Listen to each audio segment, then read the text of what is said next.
Today I want to talk to you about how to create a shot list. And a shot list is, just as the name suggests, it is a list of shots for your film. A shot list is incredibly important, and it's actually probably one of the very first things that I do when I am making a film, once I've got the script finished, of course. This is whether I'm the director, the producer, or the DOP, whatever it might be. The shot list is one of my very first go-tos. With either my director or producer's hat on, I like to go through the script and have a think about what shots roughly might happen where. This then gives me an idea of how many shots there are in total, how many of those shots might be quite simple, and how many of those might be complex. And then this gives me a good idea of how many shoot days we're going to need.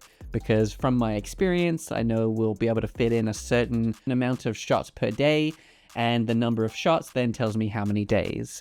So that's usually a good place to start. But the shot list does all sorts of things. So of course, it acts as a bit of a checklist on the shoot days, where you can simply go through and make sure that you've got everything that you need for that day. So today I'm going to show you the shot list template that I like to use and exactly what it is that I like to include. So I've just created a blank document here in an Excel spreadsheet.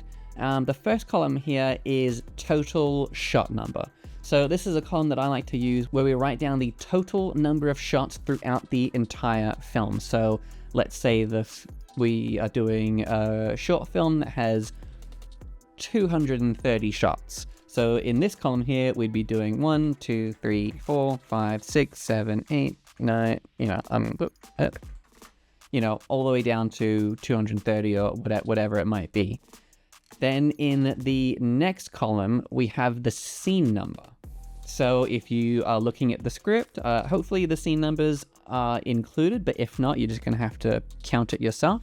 So, of course, the very first scene in the script will be scene 1. So let's say maybe we know that there are going to be 6 different shots in scene 1. So for this one, we can just do that. Is that 6? That's 6. And then in the column next to it, we're going to have the shot number. So this column here is for the shots for those particular scenes. So, for example, in this one, we're going to be doing 1, 2, 3, 4, 5, 6. Then, of course, naturally, the next scene we're going to put down is 2. So let's just say there are 4 shots in scene 2, which means in the shot number column, the numbers are going to reset. So we're going to do 1, 2, 3, 4. So we know that scene 1 has 6 shots, scene 2 has 4 shots. But then in the first column, we can still keep track of the total number of shots for the entire film.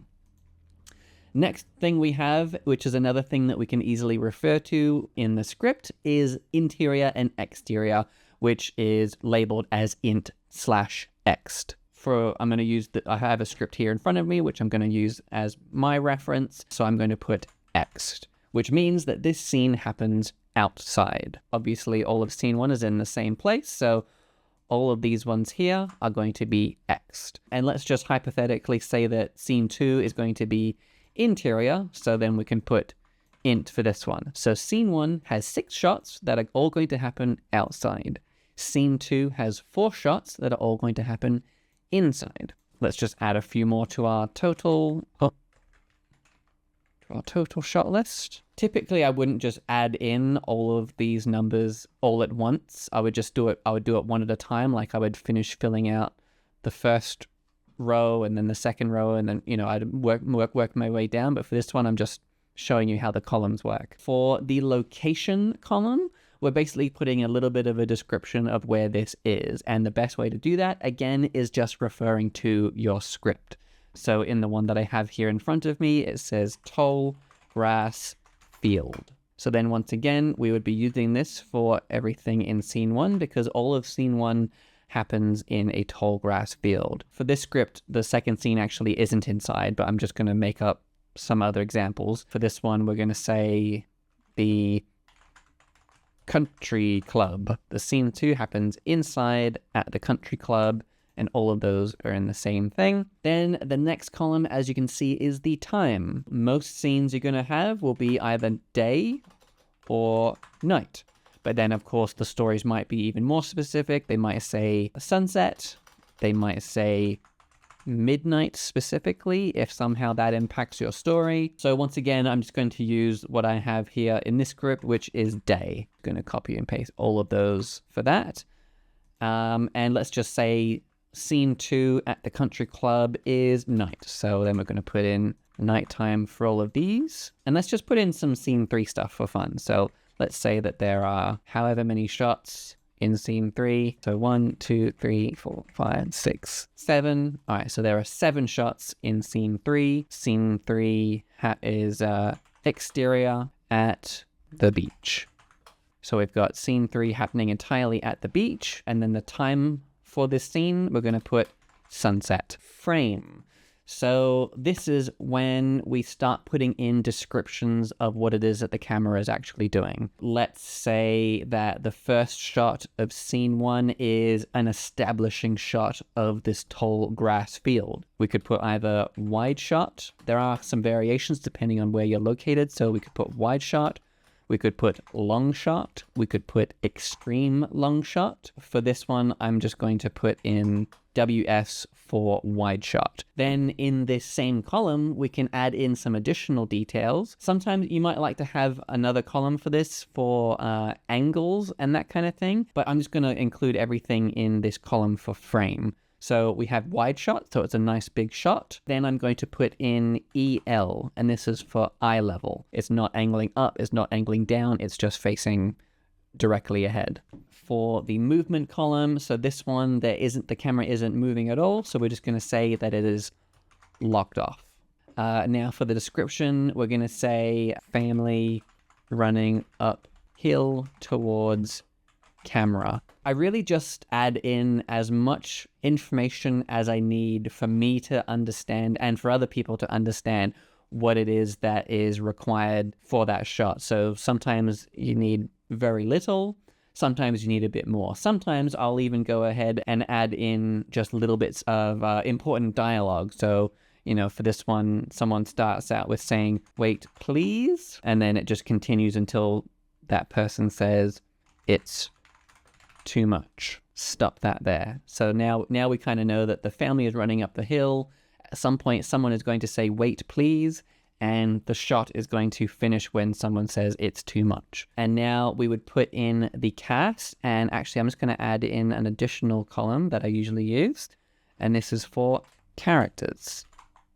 Okay, so now we have a column for characters and we have a column for cast, and I'll explain why there are 2 different columns. So let's just add in some characters. I'm just going to make up some random names for this one. So we're going to put in John and Lucy and Benjamin and Taylor.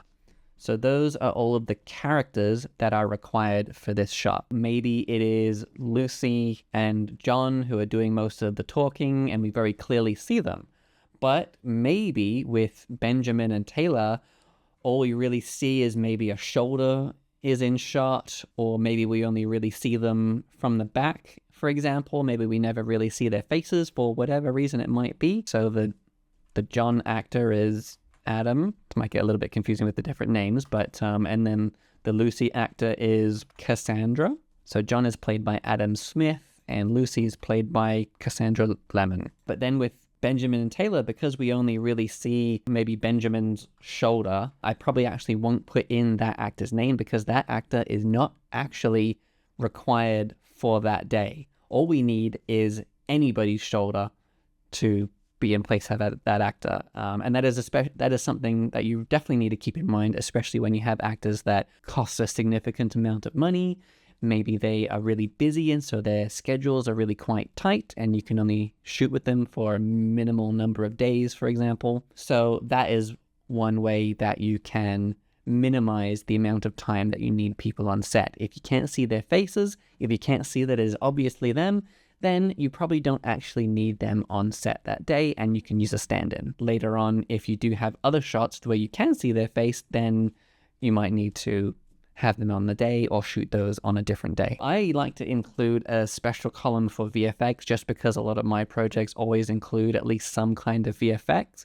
Most of the time you can just leave it blank if there isn't anything, but for this one let's just say that there's an explosion in the back. So then you just write down explosion. You could also have like /SFX. So visual effects are the digital effects, and SFX, special effects, are the practical effects, the actual things that are physically there on set.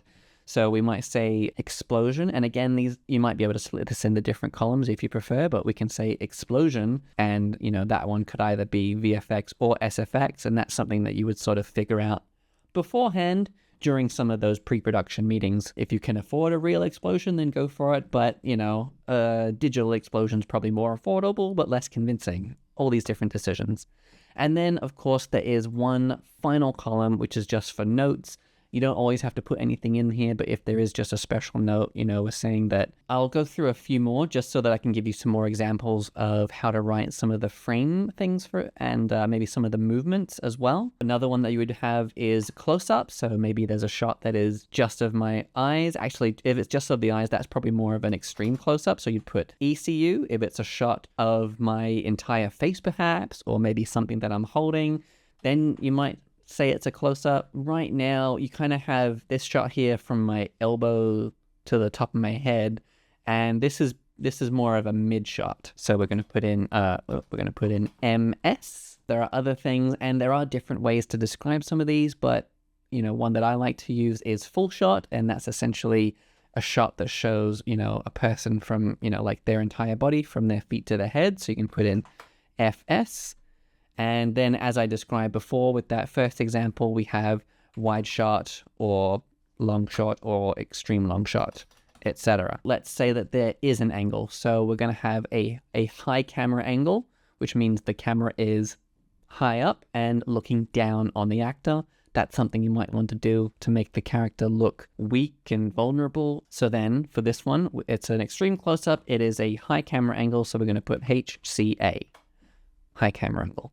And of course, the reverse of that. So let's say this close-up is a low camera angle. You want them to look powerful and big, low camera angle. This one here is eye level, and the full shot, also a high camera angle. This camera is all over the place, it seems. In terms of framing, there are some other specific things you can do. So there are things like the 3/4 shot, which is from the knees up. Sometimes the shot size can be up to interpretation as well. So the examples I gave just now are based on, how much of the person is in frame, but sometimes you don't have a person in frame. So how do you know if it's a full shot? How do you know if it's a close-up? So some of these are up to interpretation. It gives a better idea. If you aren't entirely sure, then it's something that you can include in the notes. One more example that I'll explain for the frame sizes is what do you do if the frame, or what do I do if the frame changes size? So perhaps you're starting off on a close-up of someone's face, and then the camera pulls back into a full shot so you can see the entire person. So that one's very easy.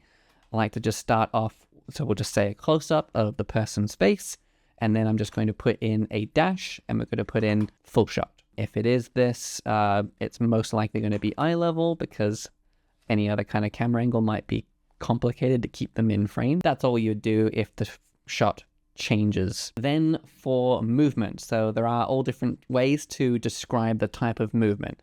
So I gave this first one, which is locked off, which means it isn't moving. Another one that you can do is panning. So this one I'll say that the camera is panning left, which simply means the camera is going that way. It's panning left, or it is panning right.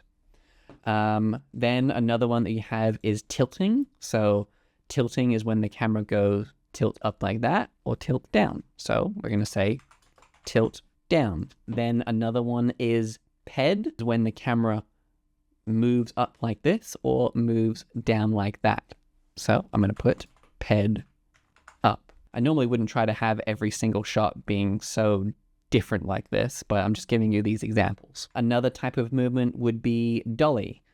So dollying, there are different terms for this, but dollying would be when the camera's sort of moving in or moving out. So we can say, dolly out, because that makes sense. You might also refer to a dolly shot as a tracking shot, or a tracking shot might be more suitable to, perhaps if you have the camera on a gimbal and you're actually following some characters walking and talking like they do in the house show quite a lot. There are also very specialized camera angles and camera shots you can choose, such as bird's eye looking directly down, or worm's eye, which is looking directly up. There are things like the Dutch angle, which you would want to use sparingly, which basically just means that the camera is tilted to the side like that. You might use that when you want the viewers to feel disoriented. You could also have a POV shot, which is, you know, one of those shots that's trying to emulate what it looks like to see from someone's viewpoint, you know, see from someone's perspective. Your shots can either be clean or they can be dirty. And what I mean by that is, if it is clean, it means that there is nothing obstructing it. If it is dirty, it means that there might be something in the foreground. Typically, this could be represented by an over-the-shoulder shot. So you're shooting two characters talking, you're shooting over one character's shoulder, over at the other character, so that you know that there's a shoulder in there. So for some of these shots, you might put in OS MSEL.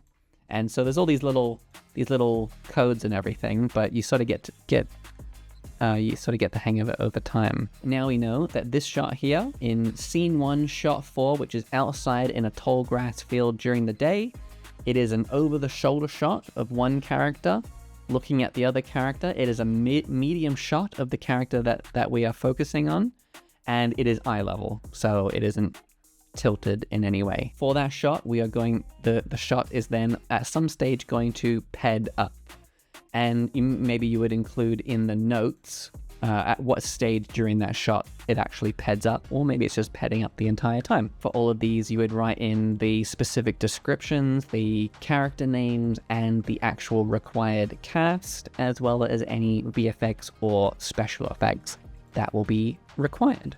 I'll go ahead and save this template, and I'll put a link to it in the description so that you can get a hold of it yourself and see if it works for you. But like I said, the shot list is probably one of the most important documents that you can use on a film set. While on set, I notoriously lose mine quite a lot, and when I don't have it, I don't know what's going on anymore, so multiple copies is definitely needed.